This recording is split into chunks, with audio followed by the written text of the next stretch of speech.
bonjour, je vous retrouve aujourd'hui pour une nouvelle vidéo. Alors aujourd'hui nous allons parler poudres et pochoirs. Alors j'ai mis pochoir avec un S, mais en fait j'en utilise qu'un ici, j'aurais pu supprimer le S. On va travailler avec les poudres de pigments, coucou, avec les aquarelles aussi. J'ai ressorti mon premier carnet à Neumul en papier cellulose ici pour... alors j'avais fait des pages alors c'est pas Einstein, mais voilà. J'avais fait des pages d'art journal sur le thème d'Halloween, que vous avez vu sur ma chaîne déjà. Et puis voilà, je voulais vous montrer mercredi parce que l'année dernière, j'avais envie de travailler autour du thème de la famille Adams et j'avais cherché sur internet des photos en fait qui pourraient m'inspirer, que je pourrais utiliser dans mes pages d'art journal. Donc j'avais récupéré mercredi dans la version de Tim Burton pour Netflix et j'avais travaillé le thème de la famille Adams l'année dernière comme ça. Et cette année, alléluia, Stamping Bella nous a sorti toute une collection d'Halloween sur le thème de la famille Adams, entre autres. On a des petites chauves-souris aussi en plus. Donc super, génial. Je vais pouvoir continuer, retravailler un peu ce thème-là avec des tampons cette fois. Je vous montre un nouveau carnet. Oui, encore un nouveau carnet. C'est une addiction. J'aime bien tester plein de choses. Et là, en fait, c'est les carnets de chez Canson. Alors, j'ai l'impression qu'ils ont fait de nouvelles versions de carnets parce qu'il ne me semblait pas les avoir connus vraiment comme ça, sous cette forme-là totalement. Ils ont fait plein de carnets avec plein de papiers différents, notamment du papier aquarelle et le papier Montval aussi, moi que j'aime pas du tout. Donc, j'allais pas aller vers ce genre de carnet-là. Mais en fait, j'ai été attirée par la version mix média parce que c'était un papier en 300 grammes assez épais, donc qui m'intéressait. Et puis, le papier aquarelle qu'ils proposaient dans ce carnet-là, en fait, j'aimais pas trop le grain et j'aimais pas la couleur non plus qui était trop crème. Donc, je suis plutôt partie sur ce papier mix média. Et puis, du coup, sur un mix média, je vais aussi travailler un peu plus facilement les poudres que je préfère en termes de rendu sur un papier mix média que sur un papier type aquarelle. Après, encore une fois, ça dépend du type de papier mix média aussi. J'aime pas forcément les effets sur tous les papiers. Donc, je me suis procuré ce carnet-là. Il y a un petit peu de coton dans le papier, donc pourquoi pas aussi. Ça peut peut-être être intéressant. Pour tous les blocs de papier que j'ai en composition mixte comme ça, avec un peu de cellulose et un peu de coton, j'y ai pas trouvé forcément un intérêt dans ma pratique parce que soit j'ai besoin d'un 100% coton pour travailler dans l'humide, vraiment dans l'humide, et il n'y a que le 100% coton qui procurera les effets que je veux. Et puis si je veux pas trop travailler dans l'humide, et du coup je me tourne vers un papier en cellulose. Et les versions mix cellulose coton, pour tous ceux que j'ai testés dans ce que j'ai pu faire avec, je trouvais pas trop on était frustrés en fait parce que c'était pas comme le coton, mais c'est pas non plus, c'est plus cher que le cellulose. Donc du coup, bon, moi j'en ai pas trop l'utilité. Ici, je verrai. De toute façon, ils sont proposés comme ça ces papiers-là, donc je verrai si ça a un intérêt ou pas. Alors, je vais travailler ma scène donc avec Mercredi et son petit frère, et il y aura la chose au milieu avec le crâne, le petit crâne. Je veux travailler l'esprit château hanté, mais cette fois on est à l'intérieur du château hanté et pas à l'extérieur. J'en ferai d'autres parce que j'ai monsieur et madame Adams qui m'attendent aussi et que je vais travailler différemment. Donc je pense que le château hanté va se retrouver à un moment donné aussi sur une page d'art journal, soit celui de Shoe and Flower, soit celui d'Ollen Create. À voir comment je vais faire pour les prochains. Ici, je voulais qu'on soit à l'intérieur du château hanté et en fait, on est dans une inspiration vitraux ici, puisque je voulais en fait, encore une fois, un petit clin d'œil à la série Netflix de Mercredi. Pour celles et ceux qui ont vu la série, vous comprendrez le clin d'œil. Je voulais faire un vitrail, mais pas trop sombre non plus, parce que mes personnages vont être travaillés en noir. D'ailleurs, ce sera l'occasion que je vous parle un petit peu de la couleur noire à l'aquarelle, des pigments noirs et de revenir un peu sur certaines choses aussi. Ce sera l'occasion de discuter de ça avec vous, donc après, si j'ai le temps. Donc en fait, ce que je voulais ici, c'était donc travailler dans le sombre quand même, mais avec des parties des couleurs qui soient un peu vibrantes quand même. Donc j'ai choisi 2 poudres de Magical du set Drop Dead Divas. Il y a un fuchsia et un violet qui sont irisés argentés. Et puis donc ça c'est la partie droite, et sur la partie gauche j'ai saupoudré la Blazing Black, qui est une poudre en fait qui, une fois mélangée, diluée, est noire, mais quand on spray. Quand on pchite de l'eau dessus, est composé de plein de petits pigments colorés. On a un effet un petit peu arc-en-ciel. Et du coup, je trouvais intéressant de la combiner avec les deux autres parce que j'allais avoir une zone de transition au milieu qui allait bien se mélanger. Je voulais pas une démarcation nette et précise au milieu du vitrail non plus, comme dans la série. Je voulais quelque chose de plus flou, avec un peu de lumière quand même et un petit peu de couleur. Je voulais pas non plus de cadre blanc tout autour, donc tant que mes poudres n'étaient pas, enfin mes Magical n'avaient pas séché, j'ai avec un pinceau et de l'eau claire passé en fait de l'eau sur tout le contour de mon pochoir et vraiment sur l'extérieur du pochoir, là où j'avais les pigments qui étaient dilués, j'ai passé mon pinceau juste à côté pour frotter un tout petit peu et faire migrer les pigments dans la zone d'eau. La zone humide que j'avais créée pour me faire une sorte de mur en fait. Je voulais pas laisser le blanc, je voulais créer un cadre coloré tout autour. Ça c'est pour le fond. Ensuite, pour la mise en couleur, je travaille donc avec mes aquarelles. J'ai ma palette de tous les jours qui est en continuelle évolution. Elle a été elle était réduite pendant longtemps parce que j'explorais mes mélanges avec certains types de couleurs d'aquarelle et certaines compositions d'aquarelle. C'était ça pour me permettre de comprendre un peu mieux les mélanges et de voir certains effets, ce que donnaient certains effets. Donc c'était pour me faire grandir un peu dans ma pratique. Donc j'ai eu toute une phase d'exploration comme ça, tout en gardant toujours les couleurs classiques, le grid paint, le sépia et d'autres couleurs que j'aime bien utiliser aussi.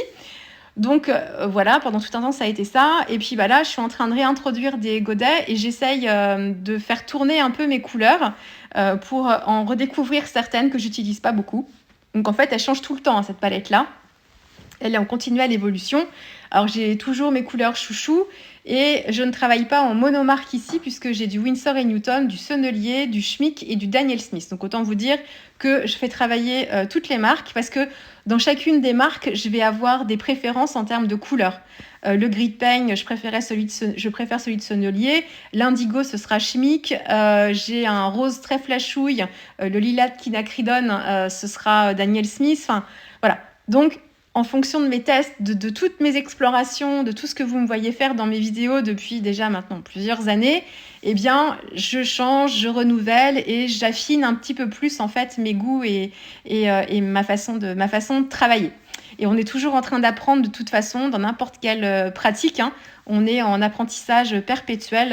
On a toujours besoin de redécouvrir et de découvrir des choses. Donc, c'est toujours en plein changement cette palette-là. Donc c'est pour vous dire que j'ai plein de marques différentes dans cette palette. La couleur peau, depuis de nombreux mois maintenant, le même combo gagnant, c'est le rose de Garance avec de l'ocre jaune. Plus d'ocre jaune que de rose de Garance parce que je veux des carnations plutôt dans les teintes de jaune et assez dilué ici, enfin déjà naturellement dilué pour les couleurs peau mais un peu plus parce que je veux leur faire un teint vraiment blafard quoi, donc un teint très très pâle. Ça, c'est pour la peau. Et puis, alors, justement, l'objet de cette... c'est pas l'objet de la vidéo, mais le thème un peu de cette vidéo, ça va être la couleur noire à l'aquarelle. C'est l'occasion que je vous en parle. Je vous décris pas spécialement, en fait, la mise en couleur parce que je cherche pas vraiment à travailler ici la colorisation avec des ombres très précises. Je fais du remplissage plus. Donc, il n'y a pas trop de technique d'aquarelle en termes de placement des ombres et tout ça. C'est plus ici l'occasion de vous parler du noir à l'aquarelle. Le noir à l'aquarelle n'est pas forcément facile à travailler quand on veut une intensité dans ces noirs. Dans la majorité des cas, si vous voulez avoir des noirs hyper profonds et un vrai noir sur vos aquarelles, il faudra vous faire plusieurs couches. Puisque naturellement, vous allez apporter de l'eau à votre couleur noire pour pouvoir l'utiliser, puisque c'est le principe de l'aquarelle. Alors plus ou moins, parce qu'on peut travailler avec très peu de dilution aussi, mais vous allez apporter de l'eau et systématiquement, quand vous faites votre petit exercice de base du nuancier, une couleur que je dilue une fois, deux fois, trois fois, quatre fois, vous allez voir que pour les couleurs qui sont noires, vous allez très vite arriver à un gris avec un niveau de dilution pas forcément très élevé. Donc du coup, le truc, c'est vraiment de faire plusieurs couches. Vraiment, si j'ai qu'un conseil à vous donner, c'est celui-ci. La couleur noire à l'aquarelle, on peut l'avoir de plein de façons différentes. La base en aquarelle, le noir, se travaille avec les trois couleurs primaires, le jaune, le rouge et le bleu. les 3 couleurs mélangées vous donneront en plus, ça c'est un petit exercice qui est assez intéressant parce que vous allez avoir du coup plein de nuances de noir différents et ça va être des noirs qui vont être super intéressants parce qu'il y aura toujours une petite tonalité plus chaude, plus froide en fonction des mélanges que vous utilisez et du type de rouge, de jaune et de bleu que vous allez utiliser aussi. Donc très intéressant, c'est la base, les 3 couleurs primaires mélangées font du noir. Ensuite, pour aller plus vite, on peut utiliser le grit paint mélangé avec le sépia. Le grit paint tout seul, il est plutôt gris. Il peut être un peu plus bleuté suivant les marques aussi. Donc on peut l'utiliser aussi pour faire ces mises en couleur noires, mais du coup vous aurez jamais un noir profond, quoi, pas vraiment.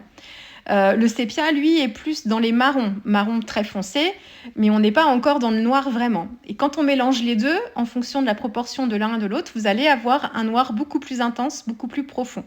Très facile, très rapide, on mélange les deux, ça marche bien. Vous pouvez aussi utiliser 2 couleurs foncées de votre palette d'aquarelle qui sont opposées dans le cercle chromatique. Donc pas forcément le grit paint et le sépia qui sont dans les neutres, mais vous pouvez par exemple utiliser un rouge très foncé avec un vert très foncé et vous voyez ce que ça donne. Vous allez arriver à un mélange très foncé et comme le vert et le rouge sont opposés dans le cercle chromatique, vous allez créer aussi assez rapidement une couleur noire. Alors noir, marron, ça dépend aussi du rouge et du vert et de la quantité de rouge et de la quantité de vert. Encore une fois, c'est assez subtil, mais c'est possible aussi. Et vous allez avoir comme ça des noirs un petit peu différents, un petit peu intéressants. Et puis, vous pouvez utiliser aussi un godet noir. Il n'y a pas d'interdiction à utiliser le noir à l'aquarelle. Il n'y a aucune interdiction d'ailleurs de faire quoi que ce soit dans la vie. Enfin, dans la vie, si, il y a quelques interdits. Mais dans notre pratique, dans notre loisir, dans notre pratique, il n'y a aucun interdit. On fait comme on veut et on explore ce que l'on veut. Vous savez, c'est un peu le mantra sur ma chaîne ici. Donc, le plus facile quand on veut créer des mises en couleur avec du noir, c'est d'utiliser directement le noir dans le godet. Vous avez plein de types de noirs différents suivant les marques, parce qu'il existe plein de pigments noirs aussi différents. Et puis, vous avez aussi dans les marques des compositions aussi de couleurs qui vont être différentes. C'est-à-dire que vous aurez un noir qui sera fait avec un pigment noir et un pigment rouge, ou un pigment noir et un pigment marron, ou un pigment noir et un pigment bleu, ou 2 pigments noirs aussi. Enfin, voilà. Donc, il y a plein de noirs différents qui existent tels quels dans les godets. Vous aurez des niveaux d'intensité aussi dans la couleur noire et des niveaux d'opacité différents aussi suivant le travail de la couleur par le fabricant, suivant le type de pigment qui sera utilisé aussi. Donc là encore, il y a plein de noirs différents. Mais ça peut être très pratique d'avoir un godet noir parce qu'en fait, on peut travailler avec très peu de dilution parce qu'on va venir tremper son pinceau suffisamment pour pouvoir récupérer du pigment, mais sans avoir besoin d'apporter trop d'eau pour créer un mélange, par exemple, qui viendrait éclaircir naturellement.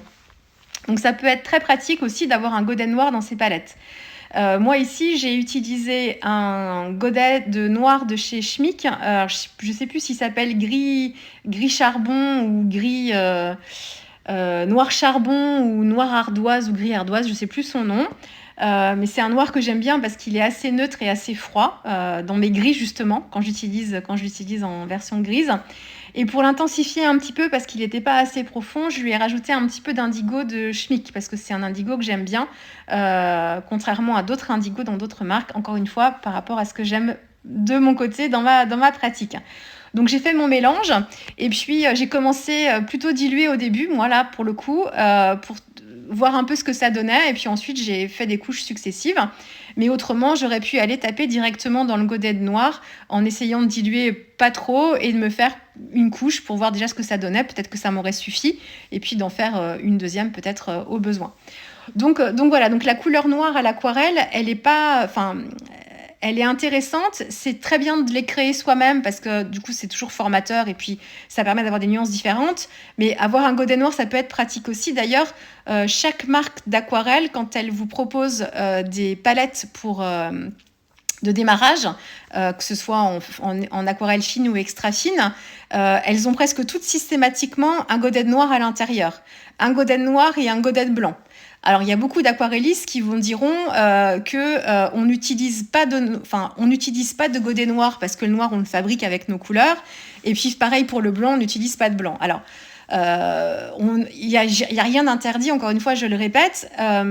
Ce que je trouve important, c'est que si vous cherchez à explorer l'aquarelle, les techniques d'aquarelle et à comprendre un peu comment l'aquarelle fonctionne, il vaut mieux éviter de les utiliser au début, juste pour que vous compreniez bien l'importance de l'eau dans l'aquarelle, de la transparence, que pour éclaircir une couleur, eh bien, on ajoute de l'eau, que le blanc, c'est souvent quand même le blanc du papier. Et pour les noirs, c'est pareil. Les noirs, on peut créer son propre noir, essayer de voir un peu comment ça marche, le cercle chromatique et tout ça. Et une fois qu'on a bien compris comment tout ça fonctionne, eh bien, à ce moment-là, quand on sait quels sont les effets qu'on obtient et comment ça fonctionne, eh ben, aucun problème pour tester ce que donnent les godets blancs, les godets noirs incorporés aux aquarelles. Et voilà, on aura des effets différents. C'est toujours intéressant. Enfin, si ces godets existent, c'est qu'ils ont une utilité pour certains effets. Donc voilà, après, encore une fois, comme pour beaucoup de choses, on aime ou on n'aime pas. Aussi, moi, le godet blanc, je n'utilise pas parce que ça apporte un côté crayeux et une opacité que j'aime pas. Et pour créer mes pastels, je vais préférer diluer ma couleur pour avoir quelque chose de plus doux. Pour autant, si on veut une opacité, eh ben, il faut rajouter un peu de blanc dans ces couleurs. C'est le cas, par exemple, les couleurs de la nouvelle vague couleur dont je vous parle de temps en temps, une gamme d'aquarelles artisanales qui sont de très très bonne qualité. Eh bien, la particularité en fait de ces aquarelles, enfin pour beaucoup de couleurs, il y a beaucoup de couleurs qui sont composées en fait d'aquarelles blanches à l'intérieur. Et moi, comme ce côté crayeux me dérange déjà dans les néocolores et tout le reste, dans les oxydes, c'est des couleurs qui vont moins m'intéresser. Mais pour autant, elles peuvent avoir leur utilité et c'est en fonction de ce que vous allez aimer vous aussi. Hein. Tout ça, encore une fois, c'est en fonction de vos goûts personnels. Mais c'est pour dire qu'il n'y a rien d'interdit, mais que si vous voulez vraiment comprendre un petit peu comment ça marche, il vaut mieux tester sans ça. Et puis voir un petit peu comment l'aquarelle, enfin le principe même de l'aquarelle, les bases de l'aquarelle avec les couleurs de base. Le gris de peigne et le sépia, pour moi, font partie des couleurs de base d'ailleurs. Donc voilà, donc n'hésitez pas à faire vos propres explorations et il n'y a jamais rien d'interdit de toute façon. Donc voilà pour cette petite page d'art journal. Je voulais vous parler. Alors, j'ai pas de vidéo de présentation sur ma chaîne YouTube et je trouve que c'est quelque chose qui me manque là depuis quelque temps pour vous expliquer un petit peu comment je conçois mes vidéos en fait sur ma chaîne ici. Comment j'aborde en fait les vidéos et ce que je vous propose ici. Et je pense qu'il faut vraiment que je vous en fasse une. Alors ça m'oblige à me filmer face caméra et ça c'est quelque chose que je fais jamais. Vous allez me voir bientôt parce que j'ai un événement dont je vous parle depuis déjà quelques semaines, mais j'attends encore l'arrivée de certains lots, donc ça traîne un petit peu, mais ça va venir. Je vous oublie pas, hein, c'est juste que j'ai pas tout reçu, donc ça va prendre un petit peu de temps. Vous me verrez face caméra à ce moment-là, mais c'est assez exceptionnel.